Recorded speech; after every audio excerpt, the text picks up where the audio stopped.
अस्सलाम वालेकुम दोस्तों, कैसे हैं? क्या हाल चाल है आपके? उम्मीद करता हूँ आप बिल्कुल ठीक ठाक होंगे। अगर आप भी टिकटॉक से अर्निंग करना चाहते हैं, टिकटॉक से यूएस से डॉलर कमाना चाहते हैं और आपके पास अभी तक जो यूएस से बेसिक टिकटॉक अकाउंट नहीं है, तो यहाँ वाला ये जो वीपीएन है ये आप यूज़ करके यूएस से बेसिक टिकटॉक अकाउंट बना सकते हैं और उससे आप अर्निंग स्टार्ट कर सकते हैं।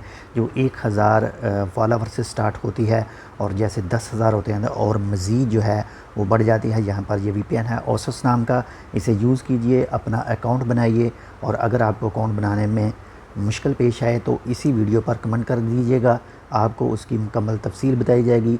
अकाउंट आपने मोबाइल एप्लीकेशन के अंदर नहीं बनाना है, अकाउंट आपने क्रोम यूज़ करना है या फिर जो कोई दूसरा अच्छा वाला जो ब्राउज़र है वो यूज़ करके वेब वर्जन में जाकर अपना अकाउंट बनाना है। तो फिर भी अगर किसी दोस्त को ना समझ लगे तो इनबॉक्स कर सकते हैं या फिर इस वीडियो पर कमेंट कर सकते हैं और हमारे साथ वीडियो ड्यूट कर सकते हैं। अल्लाह हाफ़िज़।